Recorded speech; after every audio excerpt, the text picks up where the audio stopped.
Hi, welcome back to part 8 of this 12-part YouTube video series on how to land that high-paying job. My name is Jennifer Butterfield and I am your host.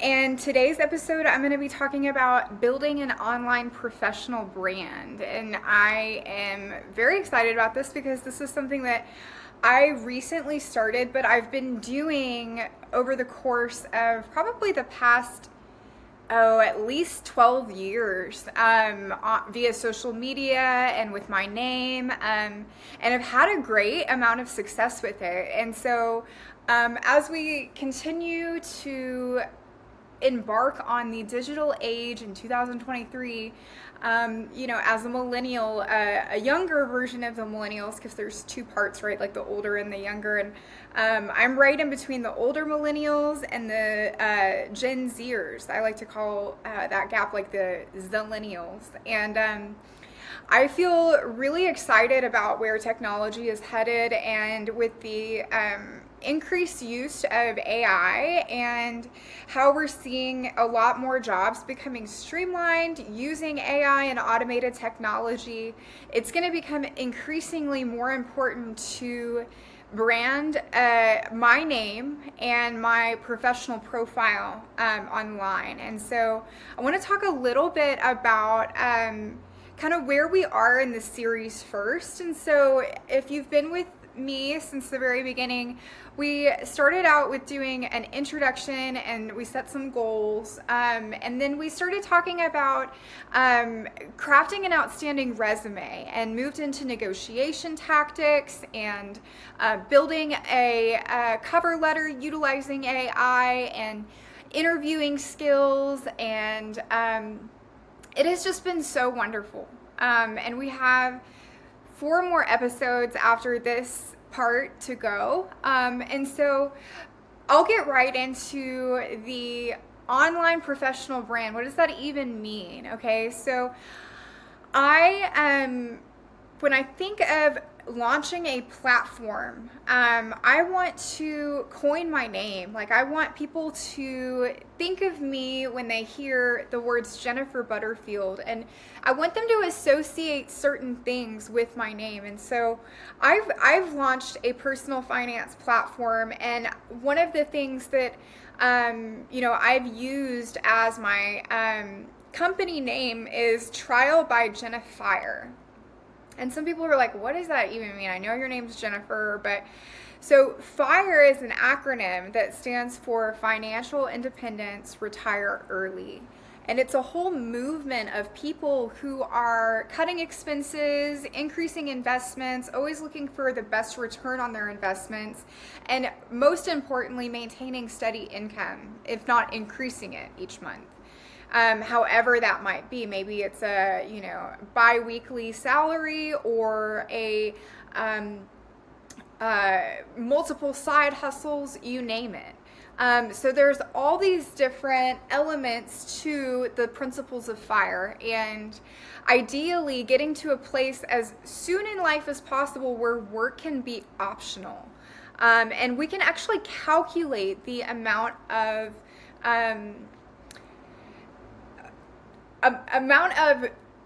dollars that I would need in order to retire at a certain age, and project how much it would require me to invest and save over the course of a working lifetime to reach that point. And so there are mathematical elements to this, which is really cool. And so then the trial by fire is an old phrase that was coined in the medieval times when they used to have people walk along like hot coals to prove whether they were innocent or not. And it later came back during the Salem witch trials, and they would burn people at the stake and determine their innocence that way. And so today it's used as a way to illustrate overcoming challenges and obstacles. And for me, my personal finance journey has been full of obstacles. I have a tendency to have a more impulsive brain and the way that I see things is very centered in instant gratification, and it always has been that way. And so it's required an immense amount of discipline for me to make decisions that will impact my long-term financial goals for the better. And so, a lot of times that means like saving money today and not spending it on this thing that I really want, that I see that's right in front of me. And remembering that, like, oh, that vacation to Italy or Greece when I'm 56 is going to be a lot better than just this one little thing that will give me this momentary joy. And so that is how the name Trial by Jenna Fire was born. It came to me one day. I was brainstorming, and I have also coined the term the personal finance friend. And so that is how I refer to myself. And so these are all elements of my brand development. And so another piece of that is also going to be what my mission and my values are. And so my mission with Trial by Jenna Fire is to promote financial literacy and help improve greater money transparency. And so I think it's important to get clear about those things. My values are to help people to be altruistic, to enjoy myself, and to learn more and continue learning more, and then sharing that knowledge with others.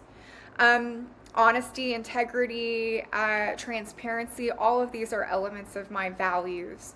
And I want to cultivate that, whether I have a business and I'm creating content on it, or I am just an individual that is like spreading my presence through my name.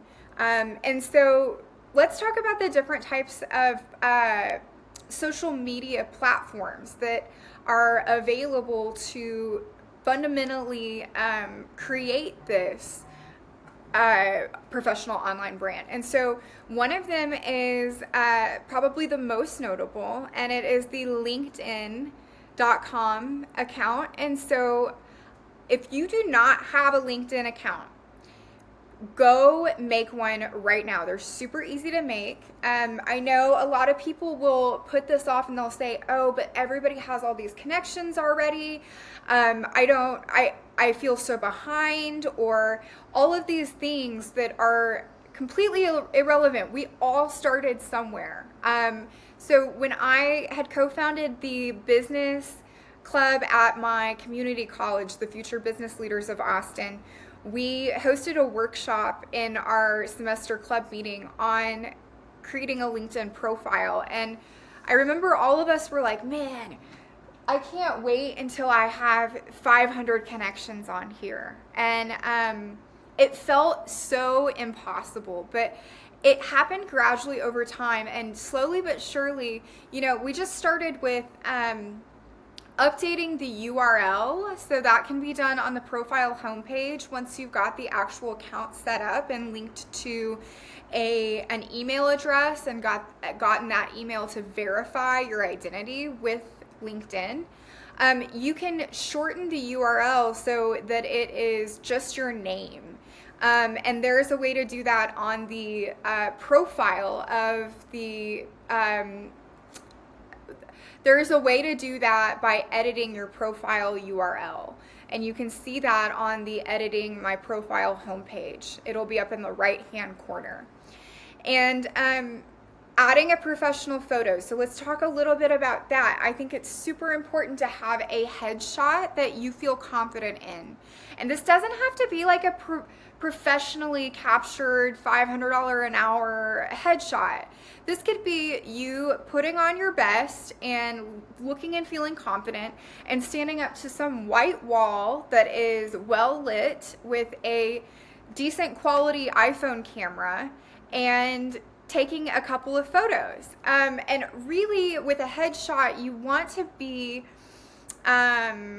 mindful to avoid any like distracting backgrounds or like excessive shadows, or ideally being dressed in professional attire. So a lot of mine are in either a black dress or a white collared shirt with a black jacket. My hair is done and I have a full face of makeup, but to each their own. Like, none of those things are required. But that being said, you want to make sure it's well lit and that it is a clear photo of your face, that you can see the features in your face, and it looks friendly and like someone would want to start up a conversation with this person. And use that photo for your profile photo on LinkedIn. And a lot of the elements of creating your profile are just going to be plugging in your education, your previous work experience, the things that you have already highlighted on your resume. So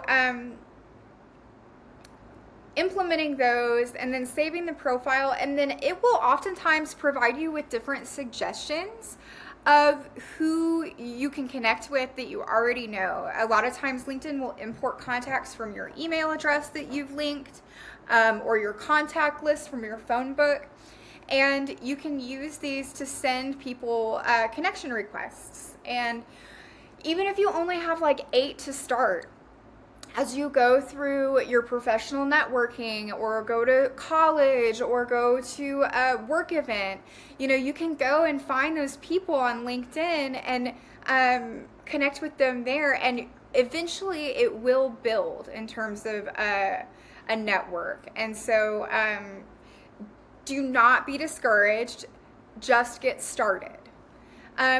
Additional platforms that I've found to be really helpful are going to be Instagram, Facebook, let's see, Threads is like the new Instagram version of Twitter or X.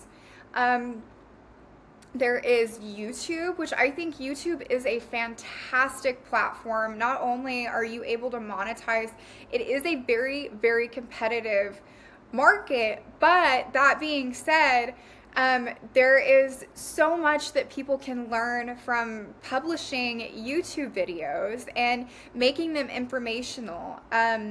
Again, you can use the headshot for the profile photo and make the URL something similar to your name or link it to your Gmail account.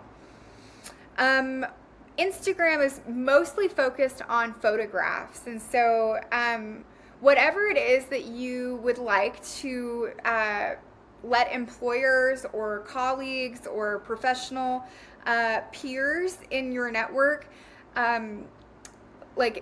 lead them into insight about your life. This is a great way to do it through photos, because they say a picture is worth 1,000 words. And so taking high quality photos and being mindful that if it is set to a public privacy setting, that anybody can view it without following and getting an approval to view that content.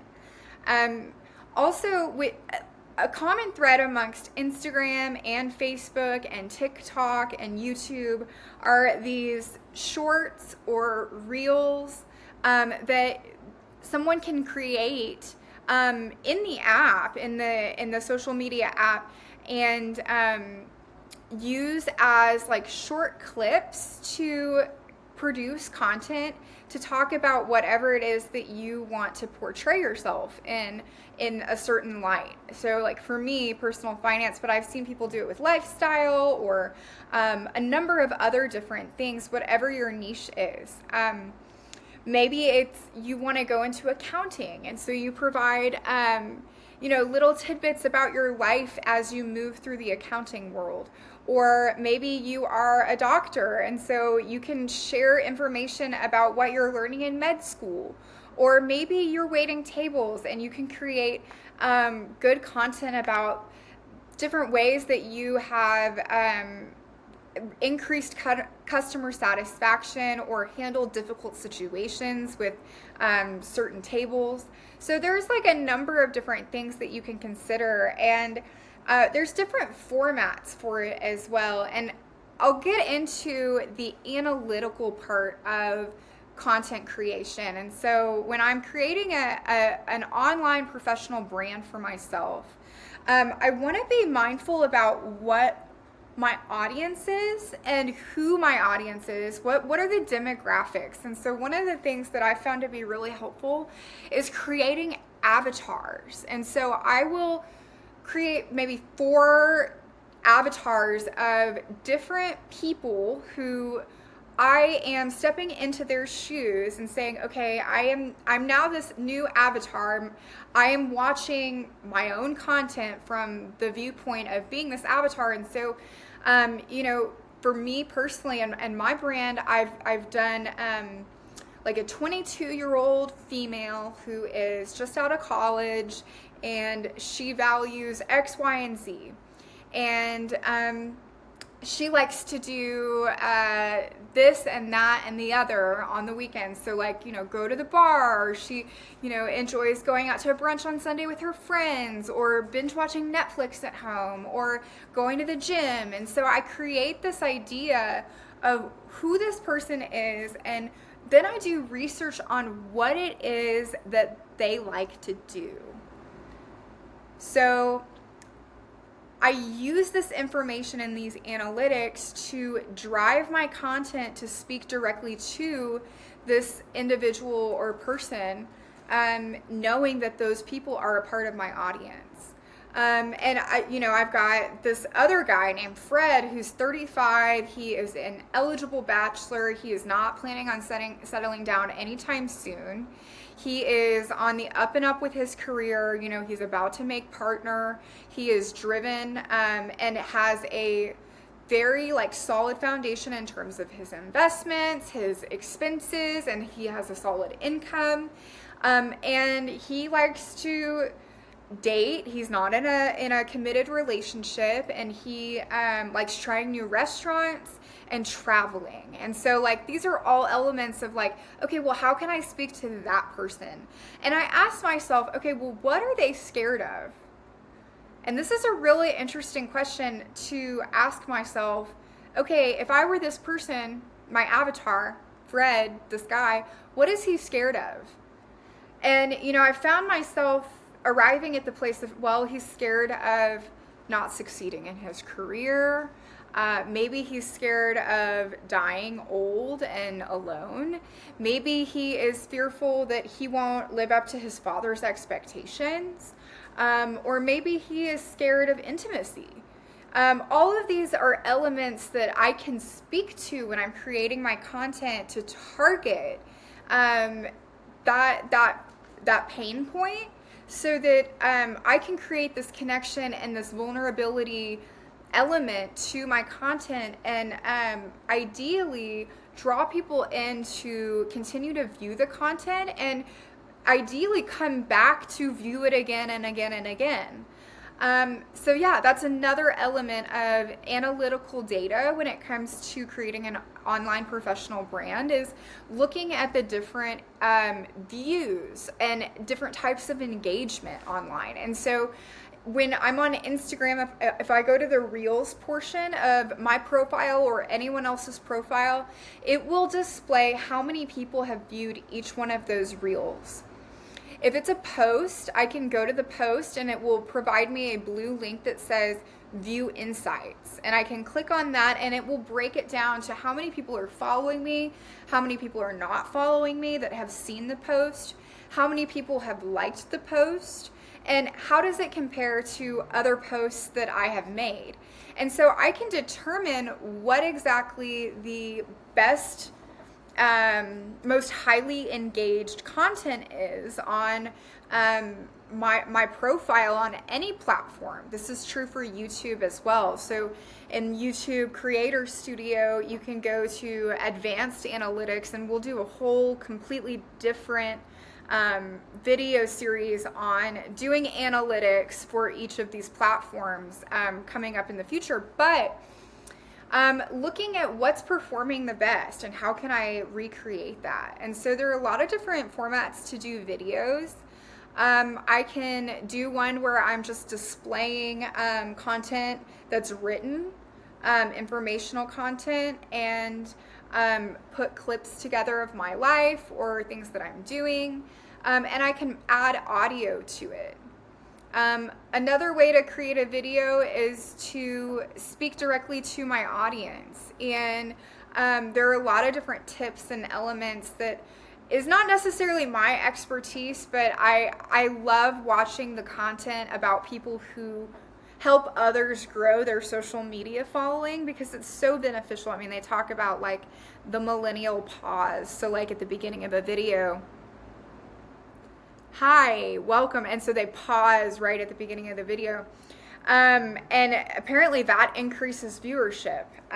There are different ways to engage via hashtags. So going and clicking, using hashtags, first of all, on different words or phrases that are related to the topic that I'm covering in the content, but clicking on the hashtag and then finding 3 different profiles who have used that hashtag recently, going and liking 3 of their posts, following their profile, and then leaving unique comments on each of those people, and then doing it for 2 more hashtags as well. So that is going to be boosting my engagement, and it's also going to help me become more visible to a much greater audience. The more views that I have and the more engagement that I have, and also the more that I view and engage, are going to be great indicators for building an online professional brand. As far as what a profile for employers, especially employers that have high-paying job opportunities, what they're going to look for is someone who they feel like they can get to know through looking at their different various social media profiles. And so this goes without saying, but I'm just going to go ahead and say it. I always avoid having photos on my profile that are visible to the public that include me doing anything that I would not want a boss to see. So, I mean, I don't even like having a cup with alcohol in my hand in any of my photos. And that meant for me, I had 15 years of Facebook history. I had to go through and set all of those photos to private. That way only I can see them. They're not deleted off my profile, but they're not visible to my friends, and they're not visible to any potential employers that are vetting me. As far as keeping content professional, again, making sure that the overall presence that I have when someone visits my profile or visits my account is that this is somebody that they're interested in and that they would want to work with. And so, you know, again, this is where having a very like clean cut and like fresh profile photo, a professional headshot is going to come into play. It isn't ideal to have like a very dark, where I'm not looking at the camera, or like even if I'm too far away and it's of my body rather than just my head. This can be confusing for employers a lot of times because they really want to see what maybe their clients or their partners are going to have in terms of a first impression when I meet them in person. As far as adjusting my content based on my analytics, if there is a certain type of video or post that gained a lot of traction, I will create more content based on that type of, scenario for, video content or similar topics for different posts, and see how that works in terms of gaining similar or greater traction with my audience. And that's how I kind of narrow things down is, okay, this one did really well. It got a lot more views than the rest of my content. And so how can I zoom into this and replicate it, but with different content? Because obviously that seemed to work. In terms of building a network, and so this is a great way to continue to expand my reach is that when I'm engaging with people on social media and I am liking or following or consuming their content or leaving comments on their posts, this is expanding my reach, and it's also building an opportunity for better networking, which will expand my sphere of influence and can lead to a better likelihood of me coming into contact with an opportunity of landing a high-paying job. So if you are still hesitating around building an online professional brand for yourself, I highly encourage you to start today, immediately. It can be a little overwhelming, but if you break it down into sections, say, I'm just gonna do one platform a day for a week and create an account on these different platforms that I will hone a focus in. I will create my avatars for my audience. I will start to build out my network on LinkedIn. LinkedIn and Indeed are both great elements to look for jobs. So Indeed.com is another job search engine where I can create a candidate profile, and they have all types of job postings. But I find that both of these job pools are a little oversaturated, but I can still see who's posting and what the company is that's posted a lot of times. And I can go to that website and enter, in the career section to pull up a listing of the jobs available and go directly to the source rather than putting myself in this bucket with all of these other LinkedIn candidates. I think that's all for creating an online professional brand. The important thing is to be consistent with it and continue to produce quality content and engaging with the network on each platform, whatever that platform may be. But consistency is key.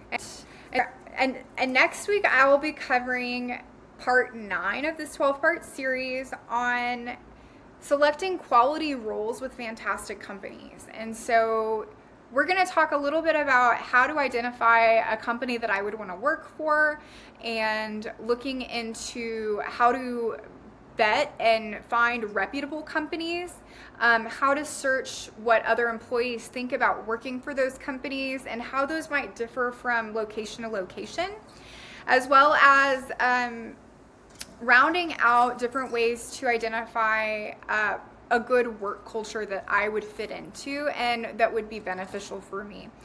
And so I will look forward to seeing all of you next week, and I hope that you have a great rest of your week, and see you next time.